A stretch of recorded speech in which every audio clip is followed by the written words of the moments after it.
Assalamualaikum warahmatullahi wabarakatuh. Kami dari kelompok 7 akan mempresentasikan akuntansi keuangan menengah 1. Saya Balkis Aisyah Handayani dengan NIM 2020 1211034 dan teman saya. Gita Putri dengan NIM 2020 1211008 dan dengan teman saya. Saya Latifa Putri Pakwitan dengan NIM 2020 1211037.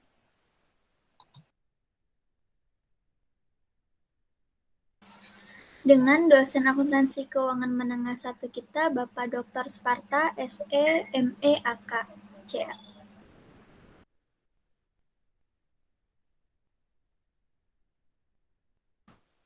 Tujuan pembelajarannya, yang pertama, menjelaskan sifat obligasi dan tunjukkan akuntansi untuk penerbitan obligasi. Yang kedua, menjelaskan akuntansi untuk wesel buyer jangka panjang. Yang ketiga, menjelaskan akuntansi untuk pelunasan kewajiban tidak lancar. Yang keempat, tunjukkan bagaimana menyajikan dan menganalisis kewajiban tidak lancar.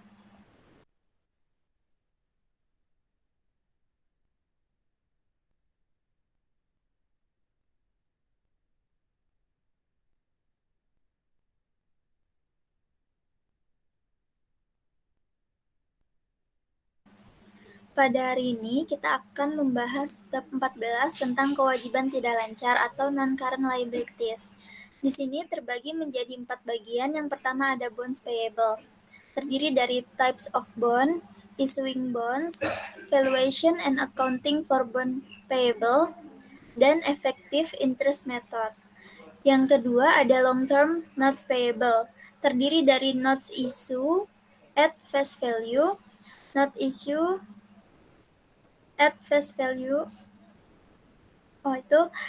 Yang ketiga ada special notes payable situation, dan yang terakhir ada mortgage notes payable. Di bagian ketiga ada extinguishment of non-current liabilities, ada extinguishment with cash before maturity, extinguishment by exchange asset or securities, dan extinguishment with modification of term. Dan bagian yang terakhir, presentation and analysis. Di sini terdiri dari fair value option of balance sheet financing, presentation of non-current liabilities, dan analysis of non-current liabilities.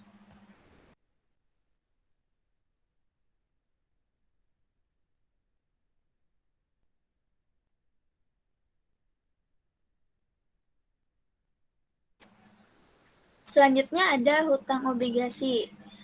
Kewajiban tidak lancar kadang-kadang disebut sebagai utang jangka panjang.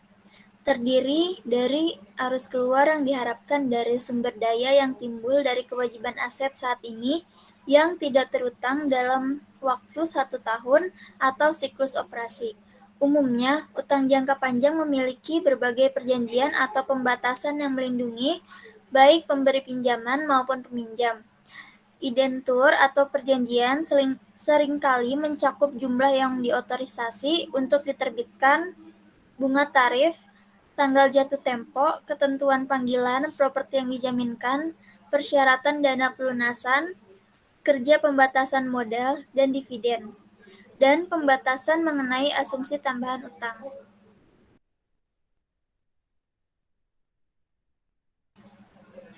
Next.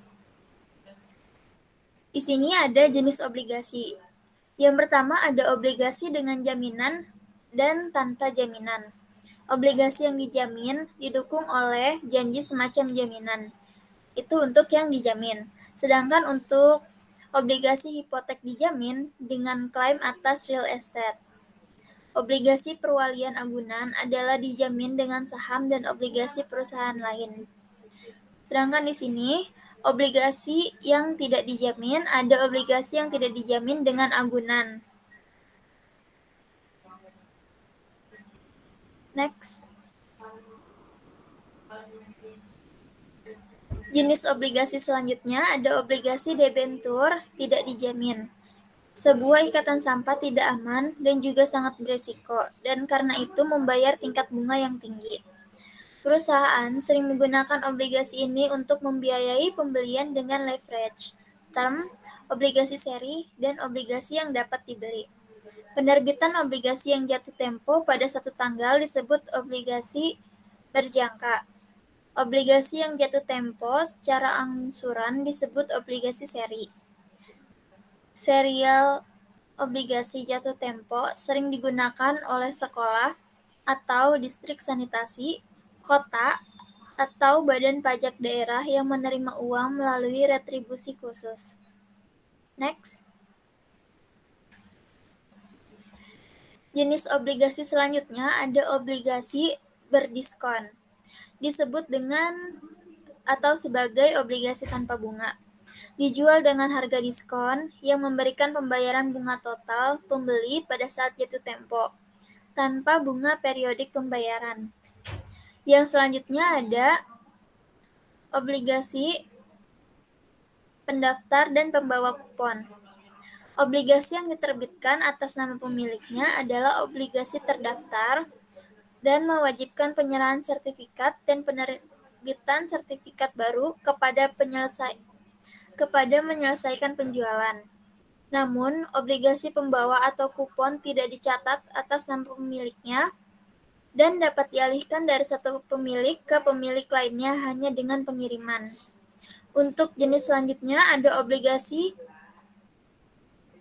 ini sama jenisnya, obligasi pendapatan disebut demikian karena bunganya dibayar dari yang ditentukan, sumber pendapatan.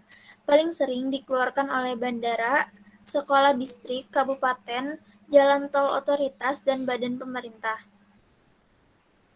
Next.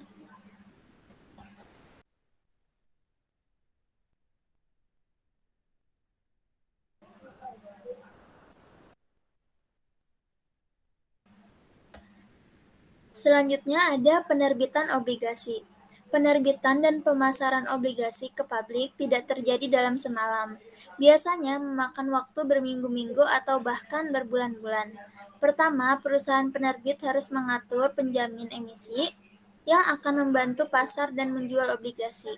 Kemudian, ia harus mendapatkan persetujuan peraturan tentang penerbitan obligasi, menjalani audit, dan menerbitkan prospektus atau dokumen yang menjelaskan fitur obligasi dan informasi keuangan terkait. Harga jual obligasi ditentukan oleh penawaran dan permintaan pembeli dan penjual, resiko relatif, kondisi pasar, dan keadaan ekonomi. Komunitas investasi menghargai obligasi dinilai sekarang dari arus kas masa depan yang diharapkan, yang terdiri dari bunga dan pokok. Tingkat yang digunakan untuk menghitung nilai sekarang dari arus kas ini adalah tingkat bunga yang memberikan pengembalian yang dapat diterima atas investasi yang sepadan dengan karakteristik risiko penerbit. Next.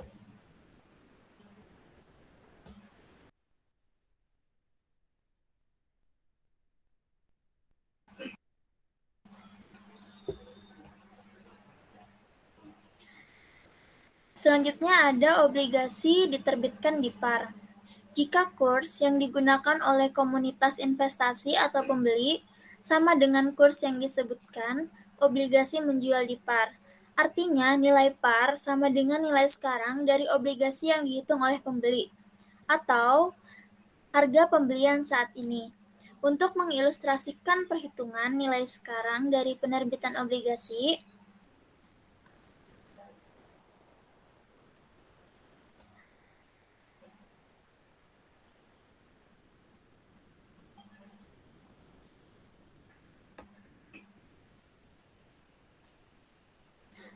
untuk mengilustrasikan perhitungan nilai sekarang dari penerbitan obligasi, asumsikan bahwa Santos SA menerbitkan obligasi R 100.000 tertanggal 1 Januari 2022. Jatuh tempo dalam 5 tahun dengan 9% bunga yang dibayarkan setiap tahun pada tanggal 1 Januari.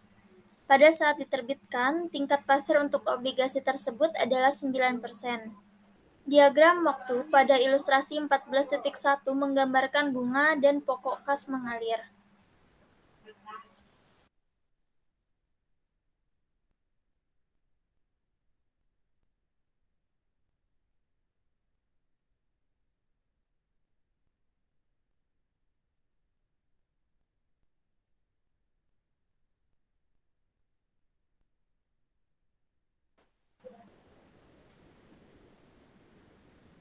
Selanjutnya, ada obligasi diterbitkan dengan diskon atau premium. Selisih antara nilai nominal dan nilai sekarang obligasi menentukan harga sebenarnya yang dibayar pembeli untuk obligasi.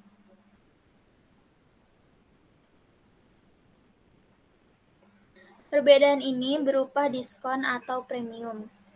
Jika obligasi dijual kurang dari nilai nominalnya, obligasi tersebut dijual dengan harga diskon. Jika obligasi dijual lebih dari nominal, mereka menjual dengan harga premium. Jadi terlihat bedanya antara harga diskon dan harga premium. Untuk harga diskon, obligasi dijual kurang dari nilai nominalnya, sedangkan untuk harga premium, obligasi dijual lebih dari nilai nominalnya. Tingkat bunga yang benar-benar diperoleh oleh pemegang obligasi disebut hasil efektif atau tingkat pasar. Beberapa variabel mempengaruhi harga obligasi, sementara itu terutama tingkat bunga pasar. Ada hubungan terbalik antara tingkat bunga pasar dan harga obligasi. Di sini ada tabelnya, tabel jurnal, ada present value of the principal. Itu ada $100.000 dikali 0,59345. Itu bisa dilihat di tabel 6.2. Jadi di situ totalnya $59.345. Sedangkan untuk present value of the interest payment itu ada $9.000 dikali 3,69590. Bisa dilihat di tabel 6.4, yaitu seharga 33.263. Present value selling price of the sebesar 92.608.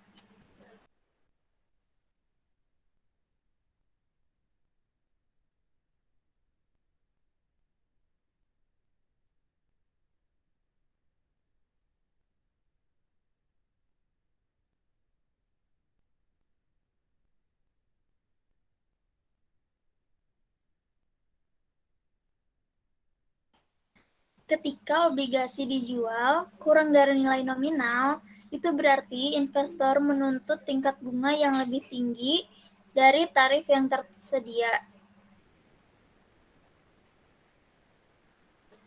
atau tarif yang tertera. Biasanya ini terjadi karena investor dapat memperoleh tingkat yang lebih tinggi pada alternatif investasi dengan risiko yang sama. Next.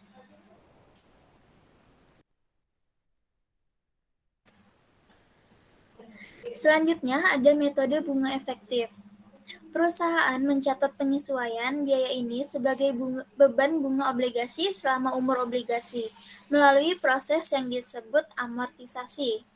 Amortisasi diskon meningkatkan obligasi beban bunga, amortisasi premi mengurangi beban bunga obligasi. Prosedur yang diperlukan untuk amortisasi diskonto atau premium adalah metode bunga efektif atau juga disebut sebagai amortisasi nilai sekarang.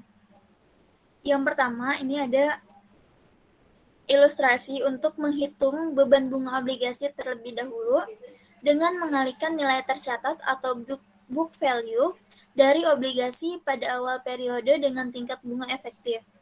Yang kedua, ada menentukan diskonto obligasi atau amortisasi premi. Selanjutnya, dengan membandingkan bunga obligasi beban dengan bunga tunai yang harus dibayar.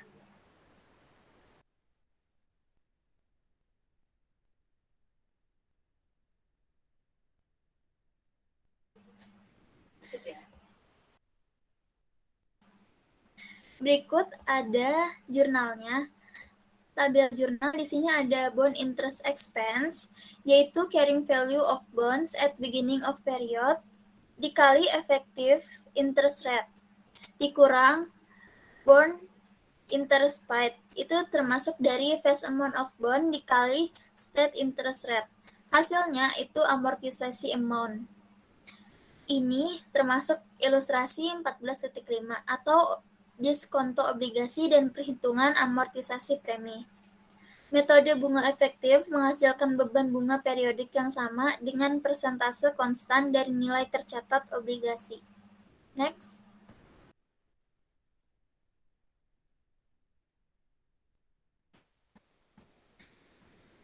Pembahasan selanjutnya ada obligasi diterima dengan diskon.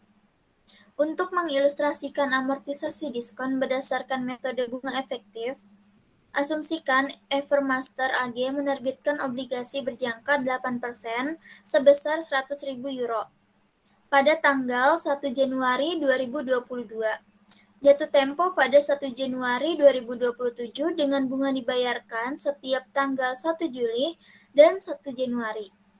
Karena investor mensyaratkan tingkat bunga efektif 10%, mereka membayar 92.278 euro untuk 100.000 euro obligasi, menciptakan diskon sebesar 7.722 euro. Evermaster menghitung diskon 7.722 euro seperti yang ditunjukkan pada jurnal berikut. Di sini ada maturity value of bonds payable, itu 100.000 euro. Present value of 100.000 euro due in 5 years at 10% interest payable semi-annually. Itu dari FV dalam kurung PVF 50,5% dibagi 100.000 euro dikali 0,61391. Hasilnya 61.391 euro. Selanjutnya ada present value of 4.000 interest payable semi-annually for 5 years at 10% annually. Di situ rumusnya pakai yang R dalam kurung PVF dikali OA 10,5% dibagi 4.000 euro dikali 7,72173.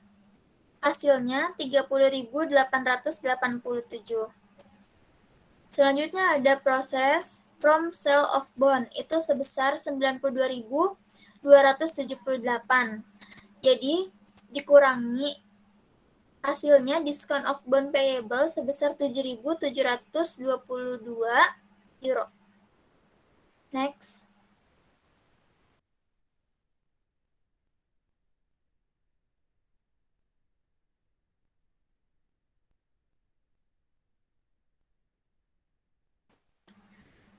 Di dalam PowerPoint itu sudah tertera jurnalnya yang perhitungan.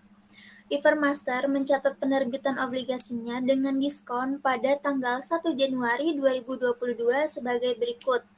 Cash sebesar 92.278 terhadap bonds payable sebesar 92.278. Ini mencatat pembayaran bunga pertama pada 1 Juli 2022 dan amortisasi diskon sebagai berikut, yaitu interest expense 4.614 terhadap bonds payable 614 terhadap cash 4.000.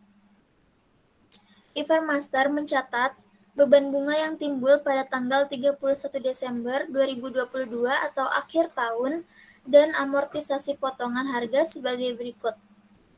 Di sini tertera interest expense sebesar 4.645 terhadap interest payable sebesar 4.000 di kredit terhadap bonds payable 645 di kredit. Next.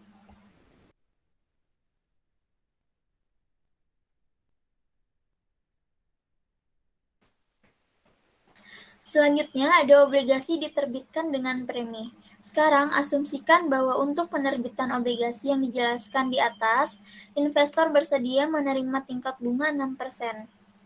Dalam hal ini, mereka akan membayar 108.530 euro atau premi sebesar 8.530 euro.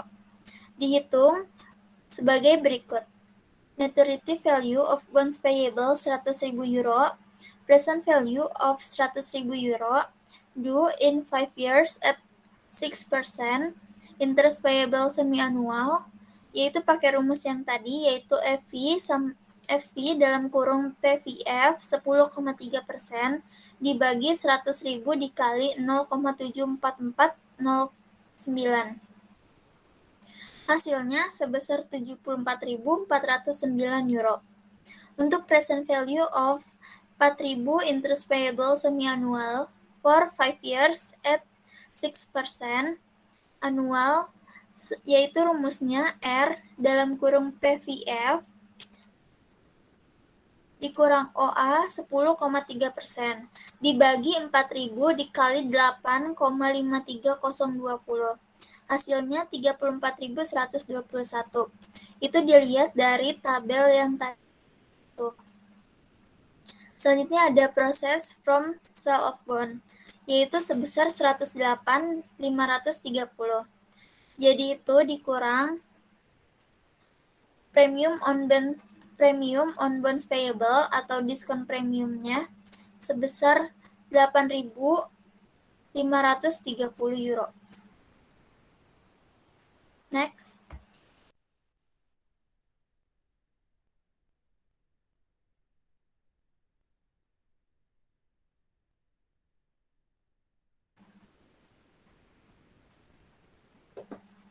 Di sini ada tabelnya yang banyak tadi.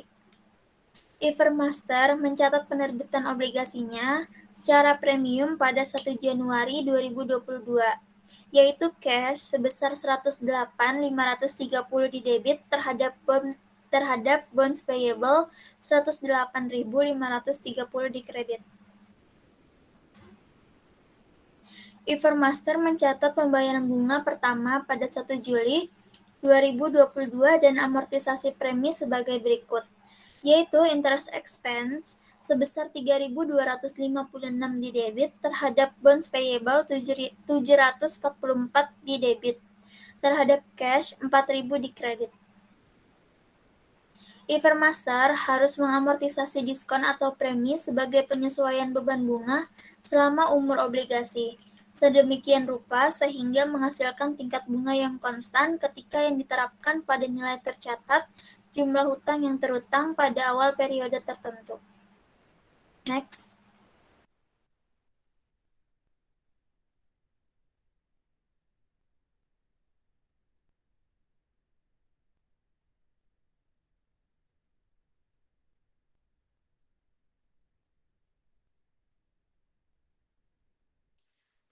Jadi selanjutnya bunga yang diperoleh. Di sini dalam contoh kami sebelumnya, tanggal pembayaran bunga dan tanggal laporan keuangan diterbitkan pada dasarnya sama. Misalnya, ketika Evermaster menjual obligasi dengan harga premium, dua tanggal pembayaran bunga bertepatan dengan tanggal pelaporan keuangan. Namun, apa jadinya jika Evermaster menyiapkan laporan keuangan pada akhir Februari 2022? Dalam kasus ini, seperti yang ditunjukkan oleh ilustrasi 14.10, perusahaan memproratakan premi dengan jumlah bulan yang tepat untuk sampai pada beban bunga yang tepat. Nah, jurnalnya itu interest accrual 1.333,33 itu dapat dari 4.000 euro dikali 2/6. Nah, terhadap premium amortize itu 284. Itu dapat dari 744 euro dikali 2/6. Nah, terhadap juga interest expense dari Januari sampai Februari. Itu interest expense itu dapatnya 1.333 dikurang 248. Jadi interest expense-nya dari Januari sampai Februari itu 1.085,33 euro. Nah, Evermaster mencatat akrual ini sebagai berikut. Jadi Evermaster mencatat jurnalnya seperti interest expense 1.085,33 di kredit dan bonds payable 248 di kredit, payable di kredit 1.333. Selanjutnya, bunga yang diperoleh. Jika perusahaan menyiapkan laporan keuangan 6 bulan kemudian, maka prosedur yang sama akan dikeluarkan. Artinya, premi yang diamortisasi akan seperti yang ditunjukkan pada ilustrasi 14.11. Nah, jurnalnya itu premium amortize itu dari bulan Maret sampai Juni. Itu 496 euro. Dari 744 euro dikali 4/6. Nah, selanjutnya ada premium, zona selanjutnya premium amortize. Itu dari bulan Juli sampai Agustus. Itu sebesar 255,33. Dapatnya itu dari 766 dikali 2/6. Terakhir, premium amortize dari bulan Maret sampai Agustus 2022. Pertambahan dari premium sebelumnya, jadi 496 euro ditambah 255,33. Jadi premium amortize-nya dari bulan Maret sampai Agustus 2022 ini totalnya 751,33 euro. Selanjutnya, obligasi diterbitkan antara tanggal bunga.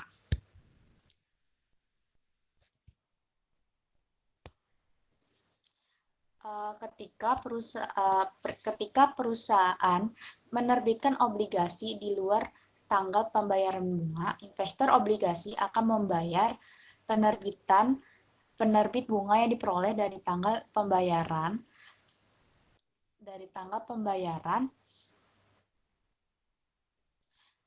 Investor obligasi akan membayar penerbit bunga yang diperoleh dari tanggal pembayaran bunga terakhir hingga tanggal penerbit obligasi. Pada dasarnya membayar penerbit obligasi di muka untuk bagian dari pembayaran bunga 6 bulan penuh yang tidak menjadi hak mereka karena mereka belum memegang obligasi untuk periode tersebut.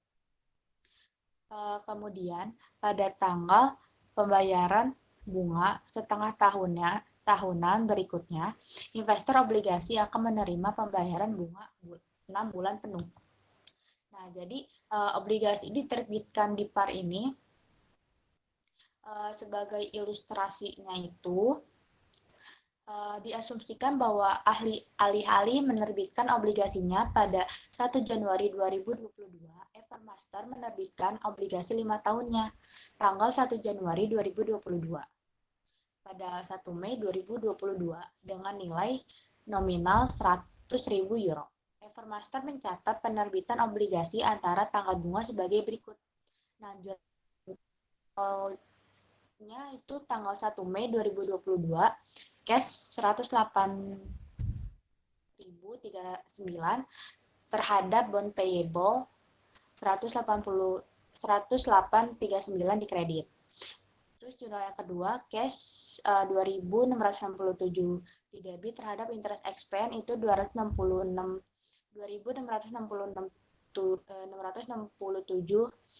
itu dari 100.000 euro dikali 0,08 ini dikali 4/12. Nah, karena Evermaster menerbitkan obligasi di antara tanggal bunga, ia mencatat penerbitan obligasi pada nilai nominal itu 100.000 euro. Ditambah bunga yang masih harus dibayar 2.667 euro. Jadi artinya jumlah total yang dibayarkan oleh investor obligasi termasuk 4 bulan bunga. Selanjutnya, obligasi diterbitkan antara tanggal bunga. Pada 1 Juli 2022, 2 bulan setelah tanggal pembelian, Evermaster membayar bunga 6 bulan kepada investor dengan membuat entry berikut. Nah, di sini ada interest expense. Interest expense ada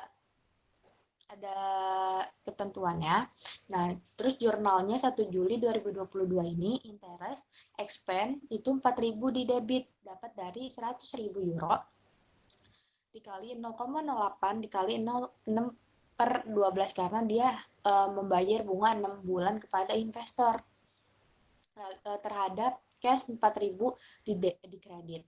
Nah, akun beban bunga sekarang berisi saldo debit itu 1.333 euro. Itu dapat dari 4.667 yang menunjukkan jumlah yang tepat dari beban bunga 2 bulan sebesar 8% dari 100.000 euro. Kemudian obligasi diterbitkan dengan diskon atau premium. Ilustrasi di atas disederhanakan dengan menerbitkan obligasi 1 Januari 2022 pada tanggal 1 Mei 2022 dengan nilai par. Namun, jika obligasi diterbitkan dengan diskon atau premium di antara tanggal bunga, Evermaster tidak hanya harus memperhitungkan pembayaran uh, bunga tunai sebagian, tetapi juga jumlah amortisasi efektif untuk periode parsial. Nah, sebagai ilustrasi, diasumsikan bahwa obligasi Evermaster 8% diterbitkan Mei 2022. Untuk menghasilkan 6%, dengan demikian obligasi diterbitkan dengan premi dalam hal ini harganya 108,39,6 euro. Evermaster mencatat penerbitan obligasi antara tanggal bunga sebagai berikut. Nah, jurnalnya itu 1 Mei 2022, cash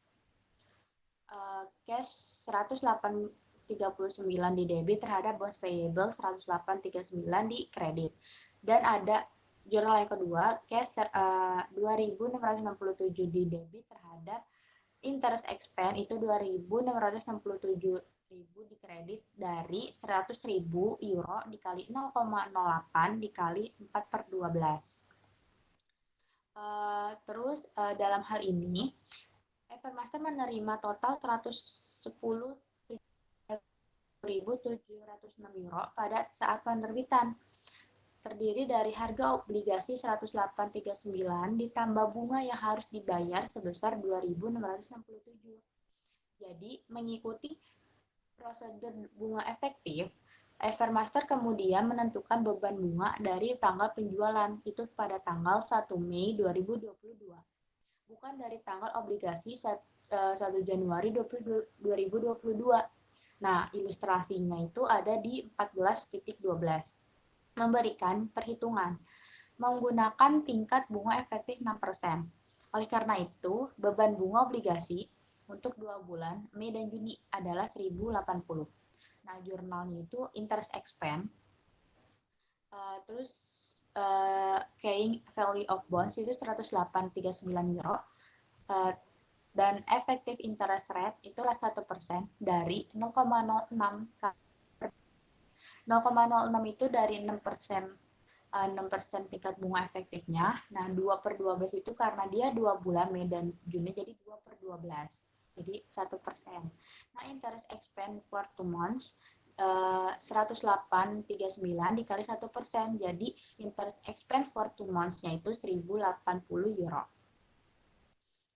Amortisasi premi obligasi juga hanya 2 bulan. Ini dihitung dengan mengambil selisih antara kas bersih yang dibayarkan terkait dengan bunga obligasi dan beban bunga efektif sebesar 1.080. Nah, ilustrasinya itu ada di 14.13, menunjukkan perhitungan amortisasi parsial dengan menggunakan tingkat bunga efektif 6%. Nah, jurnalnya itu cash interest paid on Juli 1 Juli 2022 itu 4.000 dari 100.000 euro 8 dikali 6/12. Nah, terus dikurang sama cash interest received pada tanggal 1 Mei 2022 itu 2.667 euro. Nah, jadi net cash paid-nya itu dikurang dari 4.000 dengan 2.667. Jadi net cash paid-nya itu 1.333 euro. Nah, ada jurnal selanjutnya bond interest expense at the effective rate for 2 months itu 1.080. Itu juga dikurang. Jadi premium amortization-nya itu 1.333 dikurang 1.080, jadi 253 euro. Selanjutnya, sebagaimana ditunjukkan, baik beban bunga obligasi maupun amortisasi mencerminkan periode 2 bulan yang lebih pendek antara tanggal bunga dan bunga pertama. Oleh karena itu, Evermaster membuat entry berikut pada 1 Juli 2022 untuk mencatat pembayaran bunga dan amortisasi premi. Nah, di sini langsung jurnalnya aja. 1 Juli 2022 itu ada interest expense 4.000 di debit terhadap cash 4.000 di kredit. Nah, jurnal yang kedua itu ada bonds payable 253 di debit terhadap interest expense 253 di kredit. Selanjutnya ada wesel bayar jangka panjang. Wesel bayar jangka panjang adalah wesel bayar yang diharapkan perusahaan untuk dibayar dalam 1 tahun atau siklus operasi di mana yang lebih lama. Wesel jangka panjang memiliki substansi yang mirip dengan obligasi karena keduanya memiliki tanggal jatuh tempo yang memiliki tingkat bunga yang dinyatakan atau tersirat. Akuntansi untuk wesel dan obligasi sangat mirip, seperti obligasi. Wesel dinilai pada nilai sekarang dari bunga masa depan dan arus kas pokok. Perusahaan mengamortisasi diskon atau premi selama umur wesel. Sama seperti diskon atau premi obligasi, perusahaan menghitung nilai sekarang dari wesel berbunga, mencatat penerbitannya, dan mengamortisasi setiap diskonto atau premi dan akrual bunga dengan cara yang sama seperti yang mereka lakukan untuk obligasi. Seperti yang Anda duga, akuntansi untuk wesel bayar jangka panjang paralel ini dengan akuntansi untuk wesel ditagih jangka panjang. Nah, selanjutnya ada catatan diterbitkan pada nilai nominal. Nah, yang pertama itu catatan tanpa bunga. Tingkat bunga implisit adalah tingkat bunga yang diterima dengan jumlah yang harus dibayar di masa depan. Perusahaan penerbit mencatat perbedaan antara jumlah nominal dan nilai sekarang atau uang diterima sebagai diskon dan mengamortisasi jumlah tersebut ke beban bunga selama umur wesel. Di sini ada present value-nya itu $10.000 prinsipal, interestnya itu 9%. Terus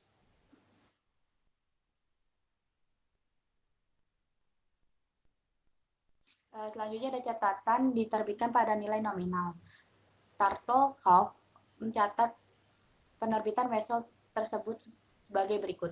Di sini jurnal cash 7.721,80 di debit terhadap notes payable 7.721.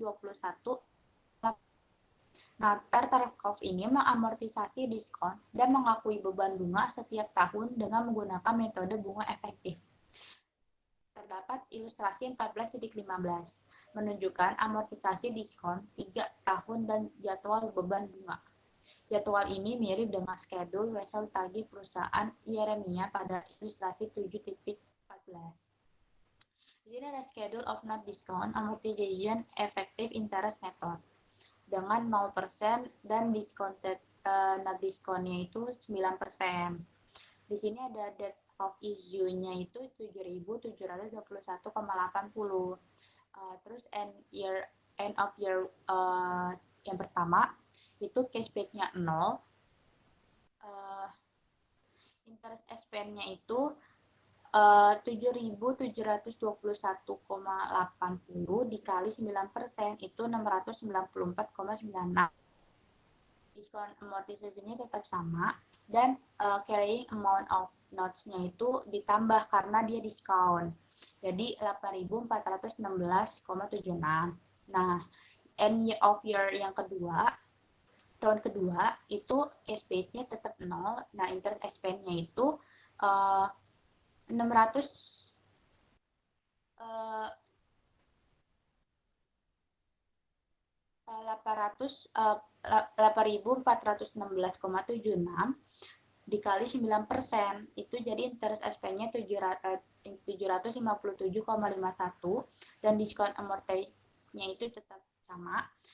Nah, carrying amount of note-nya itu ditambah karena kan diskon jadi 9.174,27. Nah, end of year tahun ketiga itu cashback-nya 0, interest expense-nya 9.174 dikali 9%. Jadi interest expense-nya itu 25,73 sama dengan diskon amortize-nya itu 825,73. Nah, jadi carrying amount of notes-nya itu 9.174,27 ditambah 825,73. Jadi total tahun ketiga itu 10.000. Jadi total interest expense-nya itu 2.278,20 dolar dan total diskon amortize-nya itu sama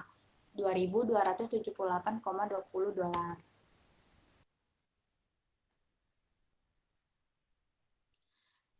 Terus ada catatan diterbitkan pada nilai nominal. Turtlecove mencatat beban bunga pada akhir tahun pertama dengan menggunakan metode sebagai berikut. Jurnalnya, efek interest expense itu 694,96 dari 7.721,80 dikali 0,09 terhadap notes payable itu 694,96 di kredit.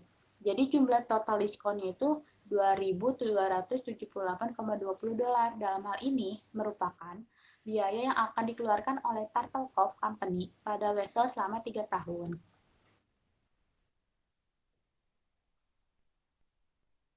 Nah, selanjutnya catatan berbunga.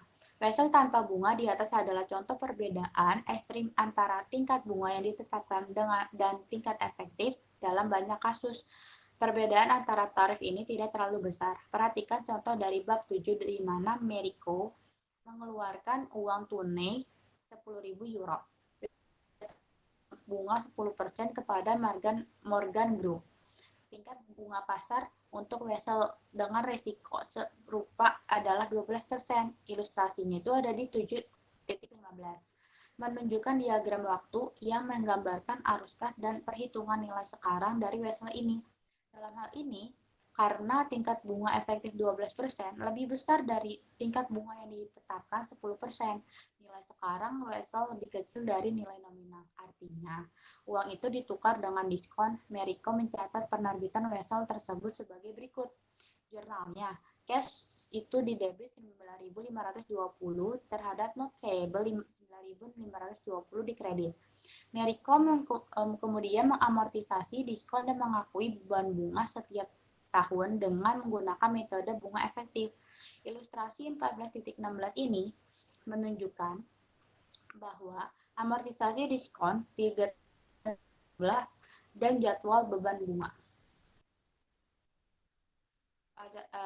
Di sini ada schedule of not discount amortization lagi sama seperti sebelumnya tapi beda angka. Nah, jadi data of issue-nya itu 9.520.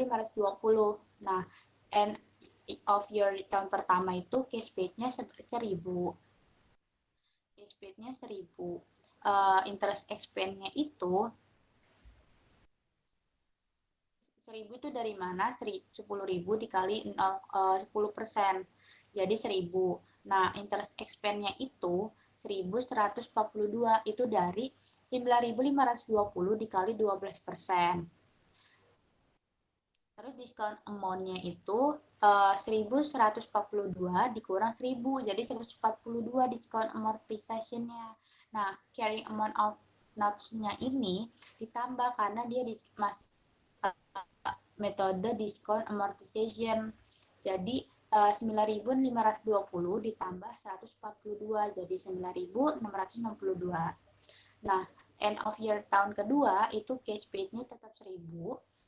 Interest expense-nya itu 1.662 dikali 12% itu 1.159. Nah, diskon amortize-nya itu 1.159 dikurang 1.000 jadi 159. Nah, carrying of amount tahun kedua ditambah 9.662 ditambah 159 jadi 9.821. Nah, end of year tahun ketiga itu cash pay-nya tetap 1.000. Interest expense-nya itu Interest expense-nya itu 1.821 dikali 12%, 79. Diskon amortize-nya itu 1.179 dikurang 1.000. 1.000 itu dari cash paid-nya sebelumnya. Jadi diskon amortize-nya itu 179. Nah, ini kan udah tahun ketiga, tahun terakhir. Jadi langsung aja carrying amount of note-nya itu ditambah 1.821 ditambah 179. Jadi 10.000. Jadi kita totalin cash paid-nya itu totalnya 3.000 euro, interest expense totalnya 3.480 euro, diskon amortize-nya itu 480 euro. Nah, Americo mencatat pembayaran bunga tahunan dan amortisasi diskon untuk tahun pertama sebagai berikut. Jumlah per jadwal amortisasinya itu jurnalnya interest expense 1.142 di debit terhadap notes payable 142 dan cash di kredit 1.000. Ketika nilai sekarang melebihi nilai nominal Americo, menerbitkan wesel tersebut dengan harga dilakukan dengan mencatat premi sebagai kredit ke wesel bayar dan mengamortisasinya menggunakan metode bunga efektif selama umur wesel sebagai pengurangan tahunan dalam jumlah beban bunga yang diakui. Nah, selanjutnya ada situasi wesel bayar khusus. Catatan yang diterbitkan untuk properti barang atau jasa ketika mempertukarkan instrumen utang untuk properti barang atau jasa dalam transaksi tawar-menawar yang dilakukan secara wajar. Tingkat bunga yang dinyatakan dianggap adil, kecuali yang pertama, tidak ada suku bunga yang disebutkan, atau yang kedua, tingkat bunga yang disebutkan tidak masuk akal, atau yang ketiga, jumlah nominal yang dinyatakan dari instrumen utang tersebut berbeda secara material dari harga jual tunai saat ini untuk item yang sama atau serupa, atau dari nilai wajar saat ini dari instrumen.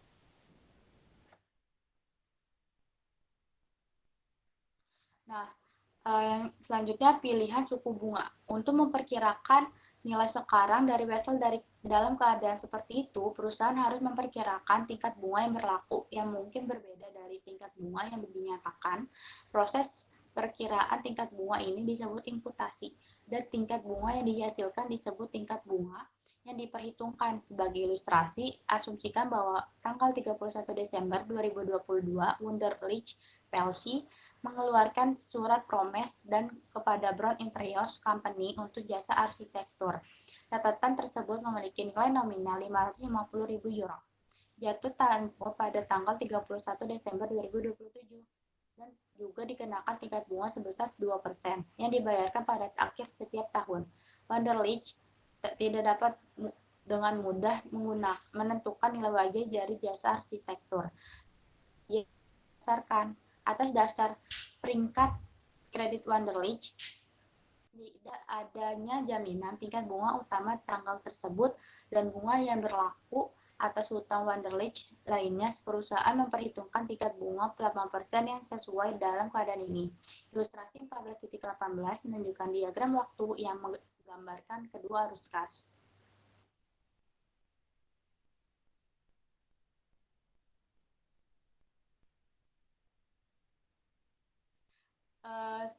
Selanjutnya ini ditunjukkan perhitungan nilai kini wesel dan nilai wajar yang diperhitungkan dari jasa arsitektur. Face value of the note itu 550.000, present value 550.000 due in 5 years at 8% interest payable annually pada table 6.2. Terus itu 374,319 euro, present value of 11.000 interest payable annually for 5 years at 8% itu 43.920. Jadi present value of the note-nya itu minus 418,239. Jadi diskon of note payable-nya itu 131,761. Nah, Wunderlich mencatat penerbitan nota pembayaran untuk jasa arsitektur sebagai berikut. Jurnalnya 31 Desember 2022, building or construction in process itu 418.239 di debit terhadap note payable 418,239. Jadwal amortisasi 5 tahun disajikan pada ilustrasi 14.20. Ini dia tetap masih pakai metode diskon amortisasi persen, net diskonnya 8%. Data issues-nya itu 418.239. Terus tanggal 31 Desember 2023 itu 11% dari 550.000 dikali 0, dikali 2%, jadi 11.000. Nah, interest expense-nya itu 418.239 dikali 8% itu 33.459. Diskon amortisasinya itu 33.459 dikurangi 11.000, jadi 22.459. Nah, carrying amount of notes-nya itu 418.239 ditambah 22.459, jadi 440,698. Itu sampai tahun 2027, cara perhitungannya sama. Nah, Wunderlich record payment of the first year's amortization of the discount as follows.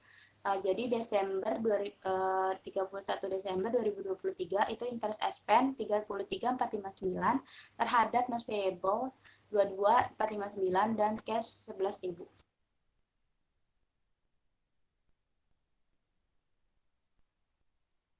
Selanjutnya, utang wesel hipotek. Utang wesel hipotek adalah wesel promise yang dijamin dengan dokumen yang disebut hipotek, yang menjaminkan hak milik atas properti sebagai jaminan pinjaman. Individu, kepemilikan, dan kemitraan lebih sering menggunakan wesel bayar hipotek daripada perusahaan besar, yang biasanya menemukan bahwa penerbitan obligasi menawarkan keuntungan dalam memperoleh pinjaman besar.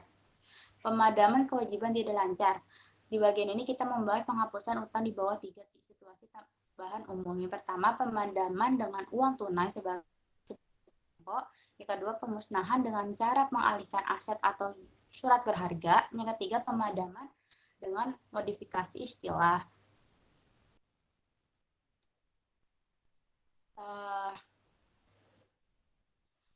Selanjutnya, pemadaman dengan uang tunai sebelum jatuh tempo. Jumlah yang dibayarkan pada pelunasan atau penembusan sebelum jatuh tempo, termasuk premi, panggilan, dan biaya perolehan kembali, disebut harga perolehan kembali. Pada tanggal tertentu, nilai tercatat obligasi adalah jumlah yang terutang pada saat jatuh tempo. Disesuaikan dengan premi atau diskonto yang belum diamortisasi.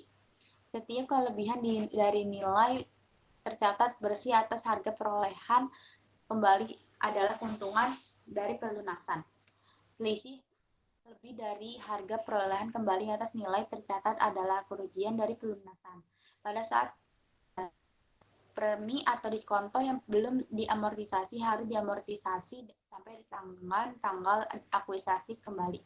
Sebagai ilustrasi, kami menggunakan obligasi Evermaster yang diterbitkan dengan diskon pada tanggal 1 Januari 2022. Obligasi ini jatuh tempo dalam 5 tahun. Obligasi tersebut memiliki nilai nominal 100.000. Tingkat kupon 8% yang dibayarkan setiap setengah tahun dan dijual dengan imbal hasil 10%. Jadwal amortisasi obligasi Evermaster disajikan pada ilustrasi 14.21.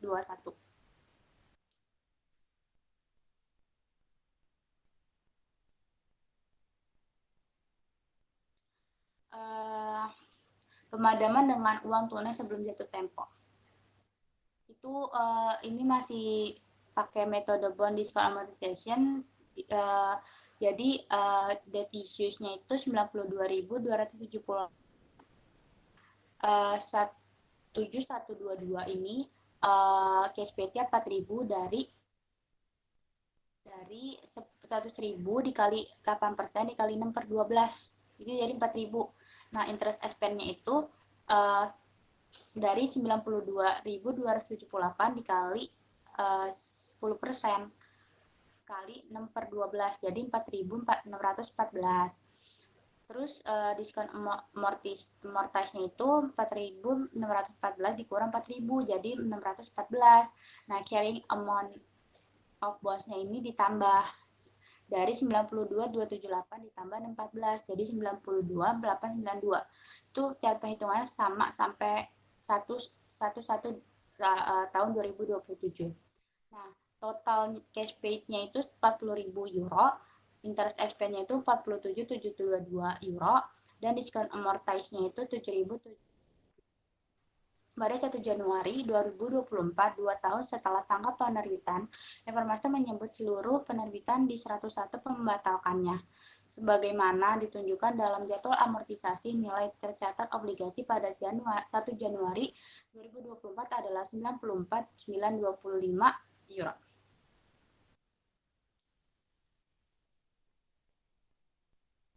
Pemadaman dengan Selanjutnya, ilustrasi berikut menunjukkan bagaimana Evermaster menghitung kerugian pada penebusan atau pemadaman. Nah, perhitungannya itu ada reacquisition price itu 100.000 dikali 1,01, jadi 101.000. Lalu dikurangi carrying amount of bond redeem, itu 94.925. Nah, itu dikurangin kan jadi 6.075. Nah, itu untuk perhitungan kerugian pelunasan obligasi. Lalu, Evermaster mencatat perolehan kembali dan pembatalan obligasi sebagai berikut. Jurnalnya itu ada bonds payable 94.925, loss on extinguishment of debt 6.075 terhadap cash 101.000.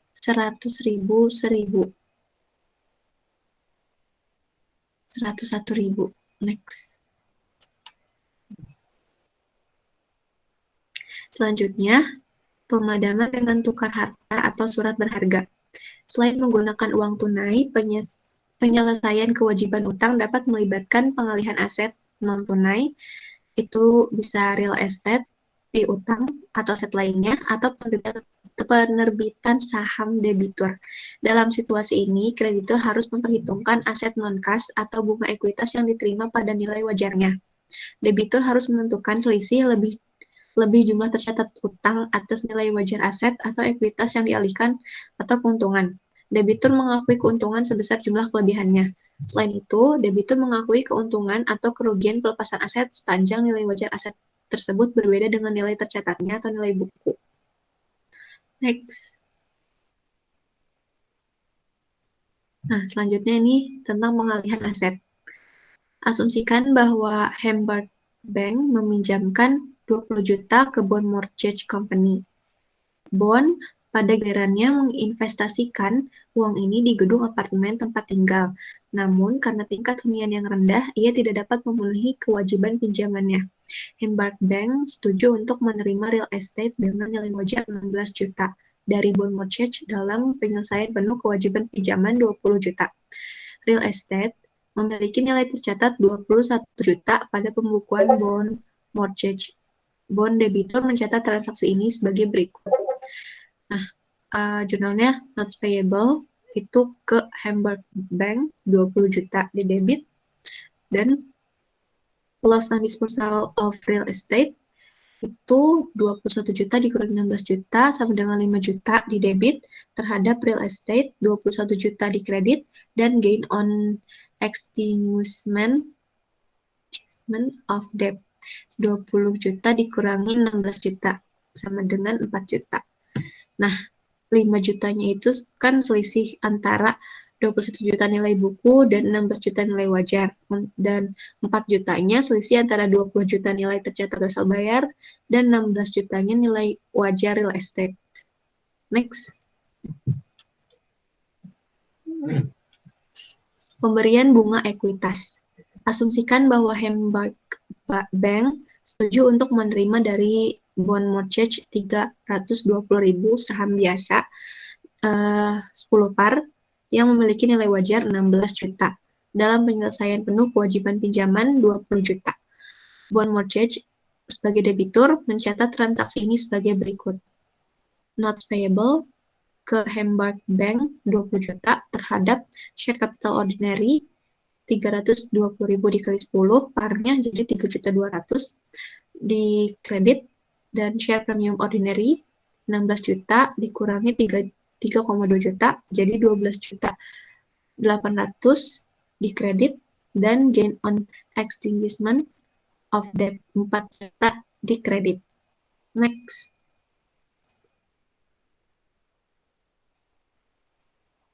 Selanjutnya pemadaman dengan modifikasi ketentuan. Beberapa perusahaan yang mengalami kesulitan keuangan seperti Japan Display dan Bayer AG, kreditur dapat memberikan konsesi kepada pinjaman sehubungan dengan penyelesaian.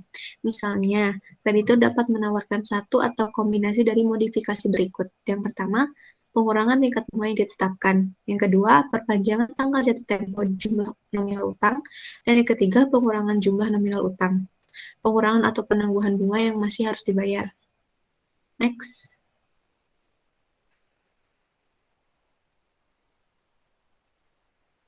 Pemadaman dengan modifikasi ketentuan.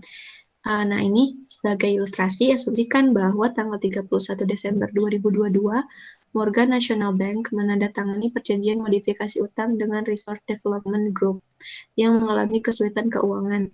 Bank merestrukturisasi piutang pinjaman 10.500.000 yang diterbitkan pada nilai nominal atau bunga yang dibayarkan pada saat ini dengan yang pertama itu mengurangi kewajiban pokok dari 10.500.000 menjadi 9 juta.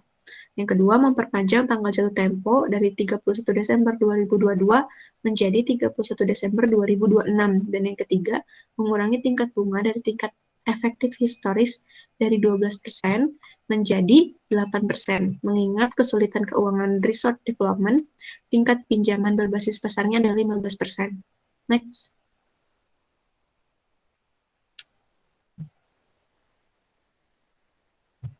Nah, perhitungannya itu untuk present value of restructured cash flow-nya, yang pertama present value 9 juta jatuh tempo 4 tahun pada 15%. Interest payable annually, bunganya kan annual ya, jadi itu dari tabel 6.2 di bab 6. Perhitungannya 9 juta dikali itu angka yang didapat dari tabelnya tuh yang 4 tahun dengan bunga 15%. Nah, jadi 0,57175 itu dikali sama 9 juta. Jadi 5.145.750. Nah, selanjutnya present value of 720.000. Interest payable annually for untuk 4 tahun pada 15%. Nah, itu di tabel 6.4. Angkanya yang dihasilkan itu 2,85498 dikali 720.000 sama dengan 2.055.586. Dan itu ditambah menjadi fair value of note 7.201.336.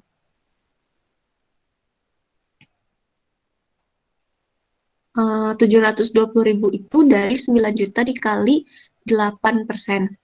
Nah, itu adalah ilustrasi nilai wajar wesel restrukturisasi. Dan Resort Development membuat entry berikut untuk mencatat modifikasi. Entry-nya itu notes payable, itu yang lama 10.500.000 di debit terhadap gain on extinguishment of debt 3.298.664 di kredit, dan notes payable yang baru sebesar 7.201.336 di kredit. Next. Selanjutnya, nah ini ilustrasi jadwal bunga dan amortisasi setelah perubahan utang. Tanggal 31 bulan 12 2022 itu kan carry value-nya 7.201.336. Nah, setelah amortisasi tahun 2023 itu cashback-nya tetap 720.000. Nah, untuk interest expense itu jadi 1.080.200. Untuk amortisasi 360.200. Dan carrying value-nya 7.561.536. Nah, itu seterusnya dihitung sampai tahun 2026. Karena kan 4 tahun ya jangka waktunya. Nah, tanggal 31 Desember 2023, tanggal pembayaran bunga pertama setelah restrukturisasi, Resort Development membuat jurnal sebagai berikut. Tahun 2023, jurnalnya interest expense 1.880.200 di debit terhadap notes payable 360.200 di kredit dan cash 720.000 di kredit. Next.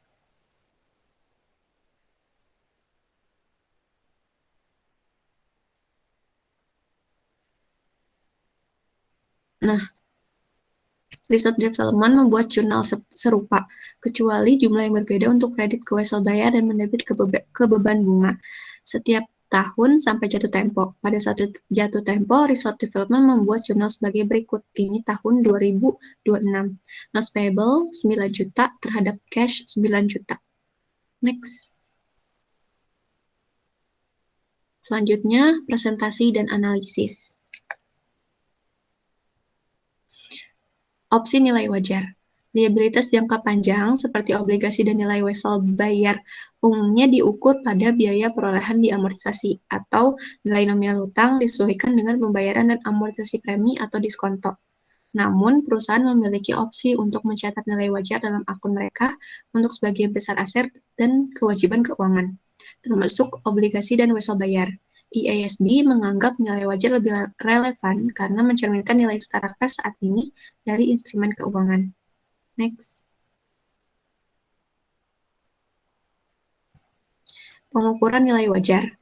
Jika perusahaan memilih opsi nilai wajar, kewajiban tidak lancar seperti obligasi dan wesel bayar dicatat pada nilai wajar. Dengan keuntungan atau kerugian kepemilikan yang belum direalisasi dilaporkan sebagai bagian dari laba bersih. Keuntungan atau kerugian kepemilikan yang belum direalisasi adalah perubahan bersih dalam nilai wajar liabilitas dari satu periode ke periode lainnya.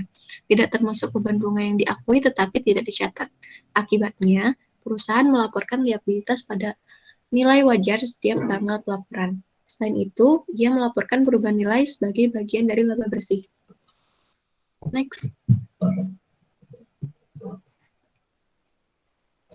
Sebagai ilustrasi, Edmunds SE menerbitkan 500.000 euro obligasi 6% pada nilai nominal pada tanggal 1 Mei 2022 pada nilai nominal. Nah, Edmunds membeli opsi nilai wajar untuk obligasi ini. Pada tanggal 31 Desember 2022, nilai wajar obligasi adalah 480.000 karena suku bunga di pasar meningkat menjadi 8%. Nilai sekuritas utang turun karena obligasi membayar lebih rendah dari harga pasar untuk sekuritas serupa. Di bawah opsi nilai wajar, Edmunds membuat jurnal sebagai berikut.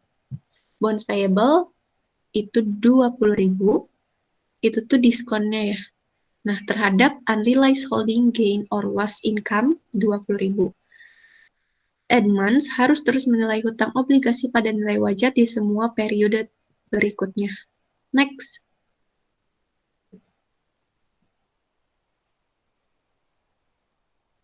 Kontroversi nilai wajar. Diasumsikan bahwa penurunan nilai obligasi disebabkan oleh kenaikan suku bunga. Dalam situasi lain, penurunan dapat terjadi karena obligasi menjadi lebih cenderung gagal bayar. Artinya, jika kelayakan kredit Edmunds menurun, nilai utangnya juga menurun. Jika kelayakan kreditnya menurun, investor obligasinya menerima tingkat yang lebih rendah dibandingkan dengan investor beresiko serupa. Setiap perubahan liabilitas akibat perubahan risiko kredit harus dilaporkan dalam penghasilan komprehensif lainnya. Sebagai ilustrasi, asumsikan perubahan tingkat bunga yang terkait dengan obligasi Edmunds yang dijelaskan di bagian sebelumnya berubah dari 6% menjadi 8% karena penurunan kualitas kredit obligasi ini di bawah opsi nilai wajar. Edmunds membuat entry berikut.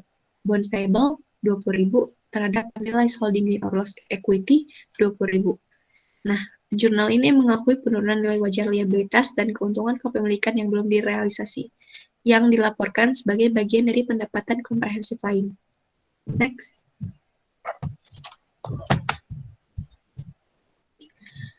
pemadaman dengan modifikasi ketentuan. Research Development membuat jurnal serupa, kecuali untuk jumlah yang berbeda untuk kredit wesel bayar. Nah, setiap tahun jurnalnya itu notes payable 9 juta terhadap cash 9 juta. Next.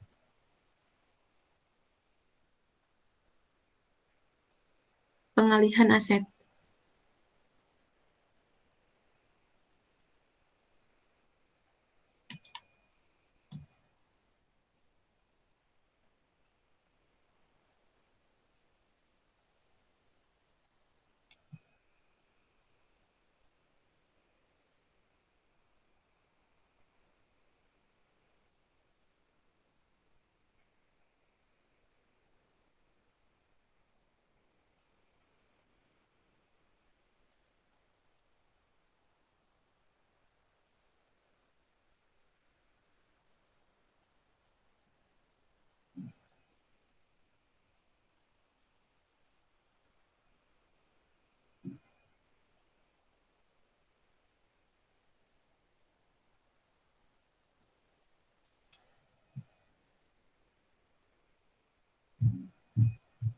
Next.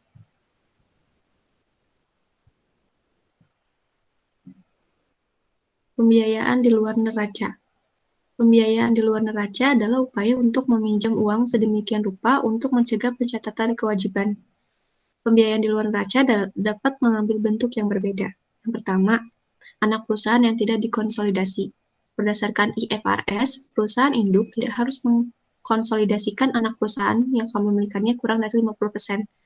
Pengguna laporan keuangan mungkin tidak memahami bahwa anak perusahaan memiliki hutang yang cukup besar, pada akhirnya dapat menjadi tanggung jawab induk perusahaan jika anak perusahaan mengalami kesulitan keuangan. Next. Lalu selanjutnya,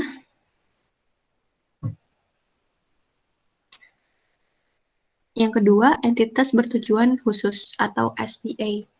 SPE. Sebagai ilustrasi, asumsikan bahwa Clear Company memutuskan untuk membangun pabrik baru. Namun, manajemen tidak ingin melaporkan pabrik atau pinjaman yang digunakan untuk mendanai pembangunan tersebut pada laporan posisi keuangannya. Maka, entitas bertujuan khusus membiayai dan membangun pabrik. Sebagai imbalannya, Clark menjamin bahwa ia dan beberapa pihak luar akan membeli semua produk yang dihasilkan oleh pabrik. Kadang-kadang disebut sebagai kontrak take or pay. Akibatnya, Clark mungkin tidak melaporkan aset atau kewajibannya dalam pembukuan. Next.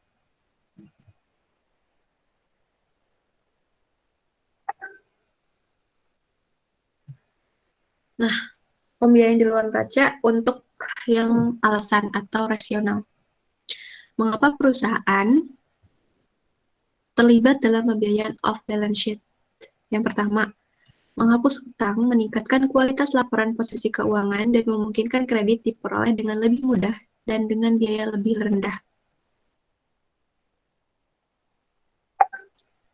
Nah, yang kedua, perjanjian pinjaman sering membatasi jumlah hutang yang mungkin dimiliki perusahaan.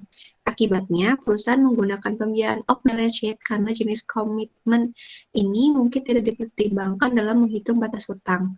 Yang ketiga, untuk mengimbangi nilai-nilai yang lebih rendah, beberapa orang percaya bahwa sebagian dari hutang tidak harus dilaporkan.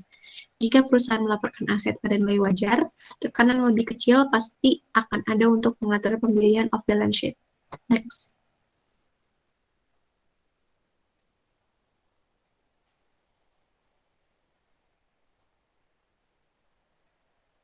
Penyajian kewajiban tidak lancar.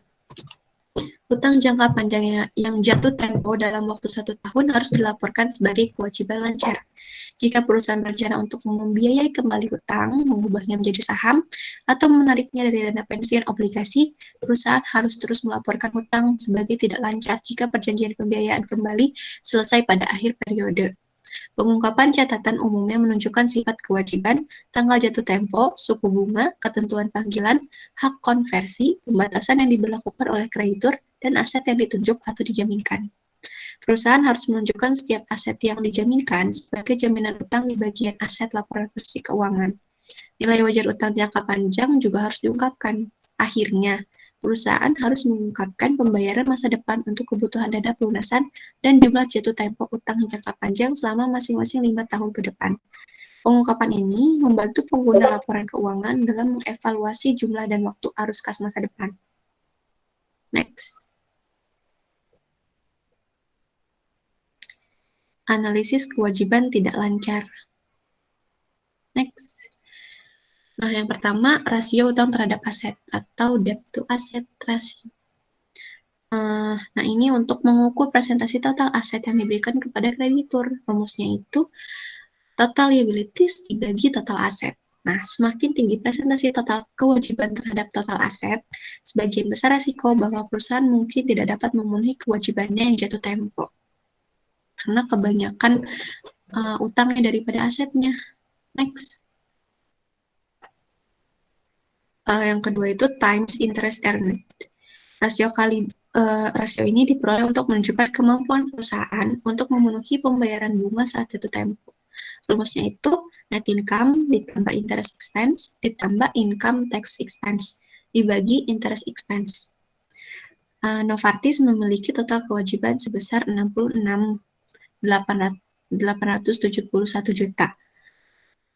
Total aset sebesar 145.563 juta, beban bunga sebesar 957 juta, pajak penghasilan sebesar 1,1221 juta, dan laba bersih sebesar 12.614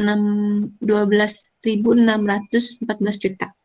Nah, untuk hitung debt to assets-nya itu kan liabilities dibagi aset. Jadi itu 66.871 dibagi 145.563 sama dengan 46.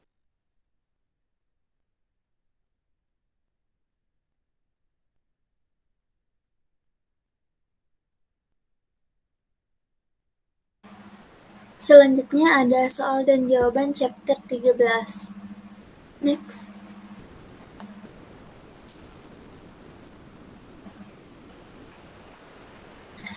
Yang pertama ada soal E3.15 LO1, yaitu klasifikasi hutang.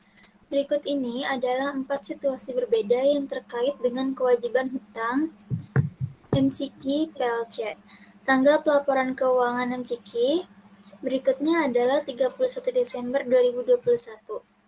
Laporan keuangan diotorisasi untuk diterbitkan pada 1 Maret 2022. Yang pertama, MCQ memiliki kewajiban hutang yang jatuh tempo pada tanggal 31 Desember 2024. Hutang tersebut dapat ditarik sewaktu-waktu atas permintaan pemberi pinjaman. Yang kedua, MCQ juga memiliki kewajiban jangka panjang yang jatuh tempo pada tanggal 1 Desember 2023. Pada tanggal 10 November 2021, MCQ melanggar perjanjian atas kewajiban utangnya dan pinjaman menjadi jatuh tempo sesuai permintaan. Kesepakatan dicapai untuk memberikan pengabaian pelanggaran pada 8 Desember 2021. Yang ketiga, MCQ memiliki kewajiban jangka panjang sebesar 400.000 yang jatuh tempo selama 4 tahun sebesar 100.000 per tahun.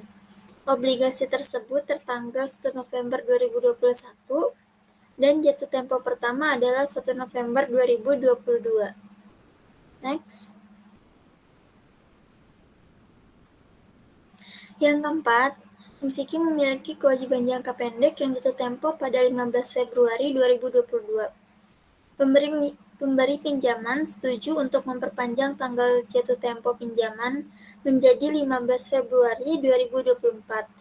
Perjanjian perpanjangan ditandatangani pada 15 Januari 2022. Instruksi: tunjukkan bagaimana masing-masing kewajiban utang ini dilaporkan pada laporan posisi keuangan MCQ pada tanggal 31 Desember 2021.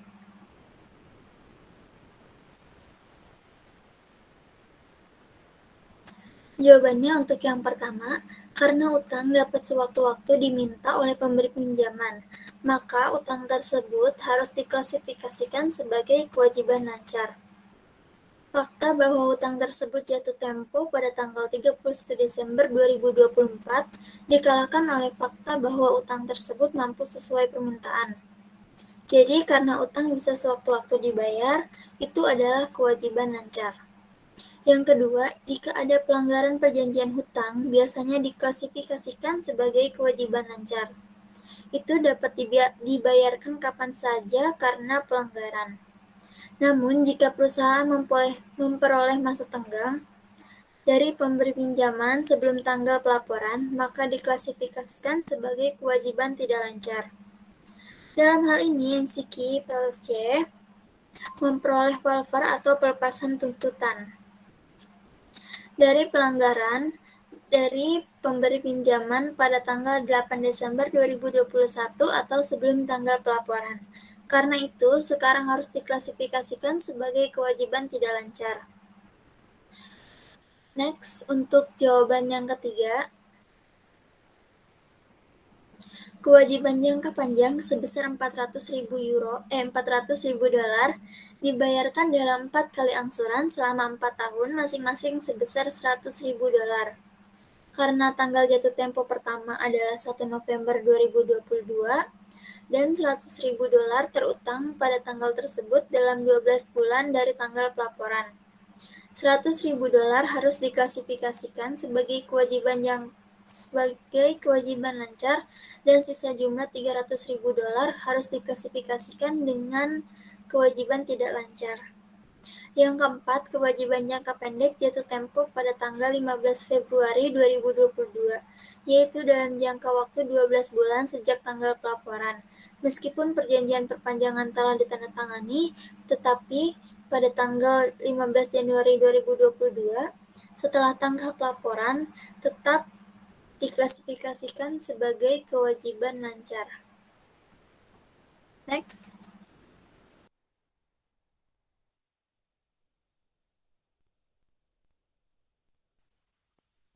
Selanjutnya, SE 13.11 atau LO.1 tentang entry pajak penggajian. Jadi, penggajian Adsan Hardware Company untuk November 2022 adalah sebagai berikut. Pabriknya itu sebesar 140.000 euro, penjualannya sebesar 32.000 euro, dan administrasinya itu 36.000 euro. Tingkat jaminan sosial adalah 8% dari gaji karyawan. Pajak penghasilan yang dipotong berjumlah 16% untuk pabrik, 7.000 euro untuk penjualan, dan 6.000 euro untuk administrasi. Instruksinya, A. Siapkan menunjukkan total biaya gaji dan upah majikan untuk bulan November menurut fungsi. Yang B. Siapkan entry jurnal untuk mencatat gaji pabrik, penjualan, dan administrasi termasuk pajak gaji majikan. Nah, jadi jawaban dari E13.12.11 ini yang pertama, yang A, untuk salaries and wage untuk pabrik itu 140.000, untuk penjualan 32.000, dan untuk administratif 36.000. Social security tax-nya itu kan 8% dari gaji. Nah, jadi 140.000 dikali 8% itu 11.200.000. Penjualannya itu 32.000 dikali 8% itu 2.560.000. Administrasinya itu 36.000 dikali 8%, jadi 2.880. Nah, jadi total pabriknya itu 151.200 dan 1.000 ditambah 11.200. Kalau penjualan itu 34.560 dari 32.000 ditambah 2.560. Untuk administrasi totalnya 38.880 dari 36.000 ditambah 2.880. Untuk jawaban yang B, jurnalnya salaries and wage expense itu 208.000 dari 140.000 ditambah 32.000 dan ditambah 36.000 terhadap cash 162.360 di kredit. Terus ada social security tax payable itu 16.650 dari 11.200 ditambah 2560 ditambah 2880 dan terhadap income tax payable 29.000 dikredit dari 16.000 ditambah 7.000 ditambah 6.000. Untuk jawaban yang C, payroll tax expense itu 16.640. Terhadap social security tax payable itu 16.640. Selanjutnya, soal untuk Lala.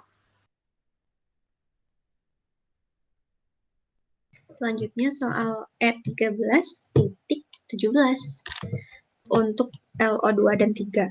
Nah, tentang ketentuan dan kontingensi. Di bawah ini disajikan 3 situasi independen. Yang pertama, selama tahun 2022, Maverick ASA terlibat dalam sengketa pajak dengan pemerintah. Pengacara Maverick telah mengindikasikan bahwa mereka yakin Maverick akan kalah dalam perselisihan ini.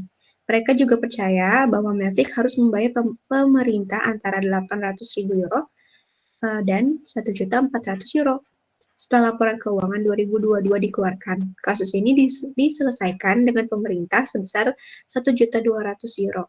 Berapa jumlah jika ada yang harus dilaporkan sebagai kewajiban atas sengketa pajak ini pada tanggal 31 Desember 2022? Yang kedua, pada 1 Oktober 2022, Holmgreen Chemical diidentifikasi sebagai pihak yang berpotensi bertanggung jawab oleh Badan Pengatur Lingkungan. Manajemen Holmgreen bersama dengan penasihatnya telah menyimpulkan bahwa kemungkinan besar Holmgreen akan bertanggung jawab atas kerusakan, dan perkiraan yang wajar dari kerusakan ini adalah 6 juta euro.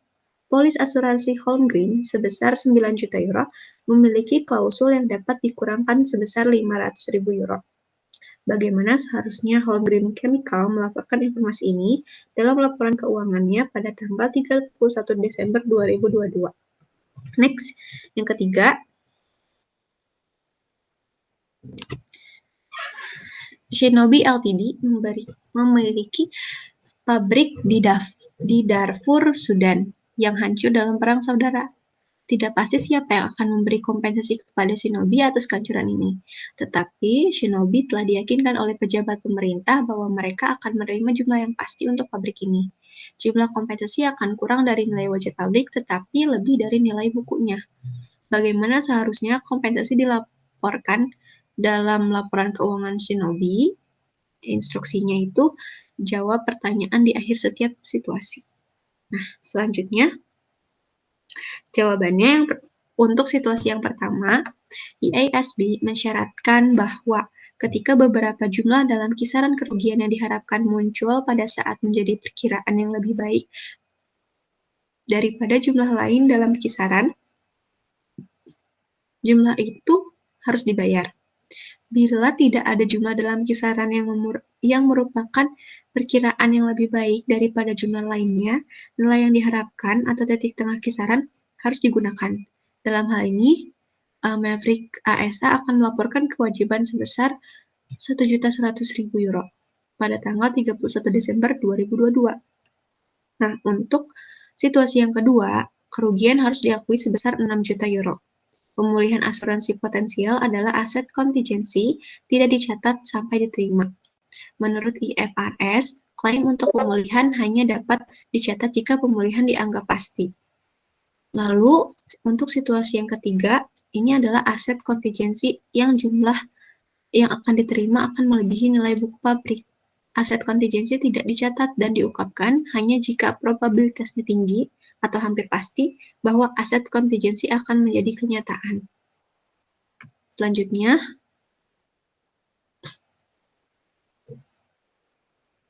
akan dibacakan oleh Balkis.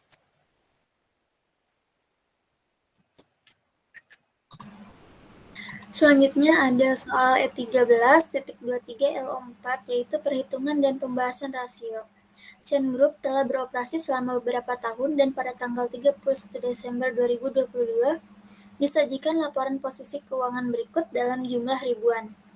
Di sini ada Chain Group Statement of Financial Position December 31, 2022. Plan Asset Net 220.000 yen, Share Capital Ordinary 160.000 yen. Chain Group Statement of Financial Position December 31, 2022, Inventory 95.000, Receivable 75.000, Cash 40.000. Jadi hasilnya 430.000. Return Earning 60.000, Mortgage Payable 140.000, Account Payable 70.000. Hasilnya juga 430.000. Laba bersih untuk tahun 2022 adalah 25.000. Asumsikan bahwa total aset sama pada tahun 2021 dan 2022 petunjuknya. Hitunglah masing-masing perbandingan berikut. Untuk masing-masing dari keempatnya, tunjukkan cara penghitungannya dan signifikasinya sebagai alat dalam analisis kesehatan keuangan perusahaan. Yang A ada current ratio, yang B ada asset ratio, yang C ada debt to asset, yang D ada return to asset. Next.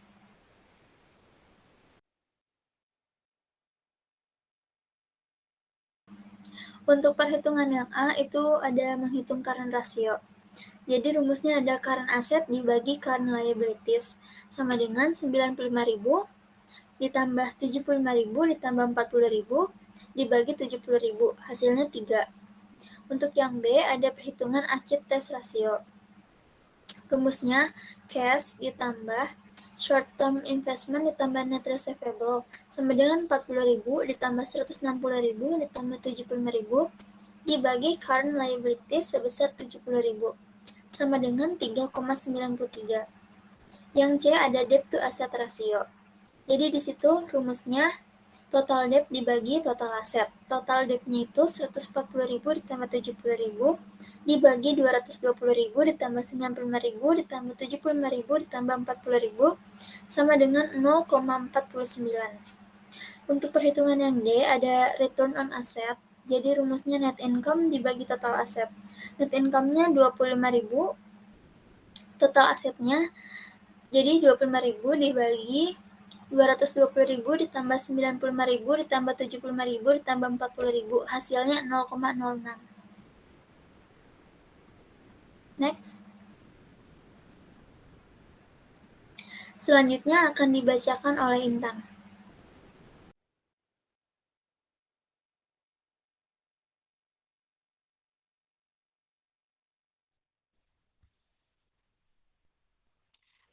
Selanjutnya itu P13.5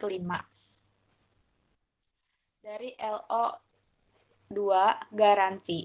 Brox Ltd menjual komputer di bawah kontrak garansi 2 tahun yang mengharuskan perusahaan untuk mengganti seluruh cadang yang rusak dan menyediakan tenaga kerja perbaikan yang diperlukan. Selama tahun 2022, Brox menjual 400 komputer secara tunai dengan harga satuan 2.500 euro. Berdasarkan pengalaman masa lalu, biaya garansi 2 tahun diperkirakan 155 euro untuk suku cadang dan 185 euro untuk tetap kerja per unit. Untuk mempermudah asumsikan bahwa semua penjualan terjadi pada tanggal 31 Desember 2022. Garansi tidak dijual secara pisah dari komputer. Nah, instruksinya itu yang pertama, catat setiap entry jurnal yang diperlukan pada tahun 2022. Yang kedua, kewajiban apa yang terkait dengan transaksi ini yang akan muncul pada laporan posisi keuangan 31 Desember 2022 dan bagaimana klasifikasinya. Yang C, pada tahun 2023, biaya garansi aktual untuk Brox adalah 21.400 euro untuk suku cadang dan 39.900 untuk tenaga kerja. Catat setiap entry jurnal yang diperlukan pada tahun 2023. Nah, untuk jawab P13.5 ini yang A, jurnalnya Desember 31 ini cash di debit 1 juta dari 400 dikali 2.500 terhadap sales revenue di kredit 1 juta. Nah, jurnal selanjutnya itu warranty expense 136.000 dari 400 kali 155 ditambah 400 dikali 185 terhadap provision for warranty expense itu 136.000.